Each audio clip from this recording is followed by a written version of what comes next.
Bismillahirrahmanirrahim. Assalamualaikum warahmatullahi wabarakatuh.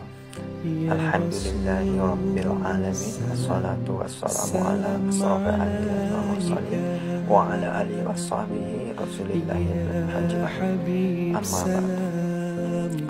Saudara-saudara sekalian, patut kita syukuri pada Allah Subhanahu wa taala karena berkat rahmat dan anugerahnya lah kita masih bisa bertakwa kepadanya, bisa melakukan aktivitas kita sehari-hari, baiklah itu aktivitas pekerjaan ataupun aktivitas kita sebagai seorang hamba yang selalu bersujud kepadanya.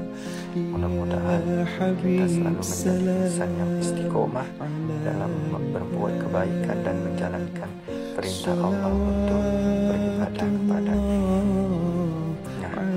Saya akan bercerita sedikit tentang Al-Quran. Kenapa Allah mengakhiri Al-Quran itu dengan surat An-Nas yang berarti manusia? Sebab urusan nafsu manusia tidak ada kata finis. Urusan manusia itu tidak ada kata finisnya. Maka selagi manusia itu hidup, maka akan terus timbul nafsu itu akan terus timbul. Nah, bagaimana supaya kita membentengi nafsu dalam diri kita? Maka kita harus rajin beribadah kepada Allah. Kita harus rajin melaksanakan ibadah wajib, harus rajin melaksanakan ibadah sunnah, baik sholat sunnah, puasa sunnah, zikir dan membaca Al-Quran. Nah, kawan-kawan sekalian, setan itu dalam menggoda kita, dalam menghasut kita, setan itu istiqomah. Bahkan setan itu akan selalu menghasut dan menggoda kita hingga hari kiamat. Nah, apakah kita sebagai hamba Allah yang memiliki iman dan takwa kepadanya, kita tidak mau beristiqomah? Maka kita mau kalah dengan setan? Jangan pernah kita mau kalah dengan setan, karena setan itu mencari temannya nanti untuk di nerakanya Allah. Maka supaya kita terhindar dari nerakanya Allah, kita harus membentengi hati kita, menjaga hati kita, jangan sampai hati kita rusak. Jika hati kita rusak, maka semuanya akan menjadi rusak. Nah, sebagai seorang hamba, sebagai seorang sesama umat, sesama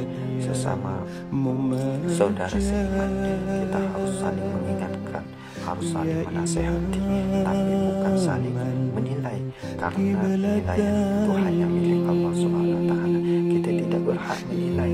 Kenapa kita tidak berhak menilai? Karena kita diciptakan dari bahan baku yang sama, yaitu tanah. Jadi tanah, milik tanah itu nggak boleh. Jadi kenapa? Karena tanah itu diamnya di bawah, maka janganlah kita selalu mengikuti, karena kita ini hanya segumpal tanah yang dibentuk menjadi daging yang akan kembali ke tanah.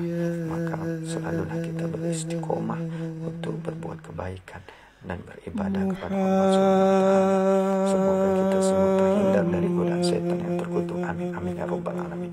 Wassalamualaikum warahmatullahi wabarakatuh.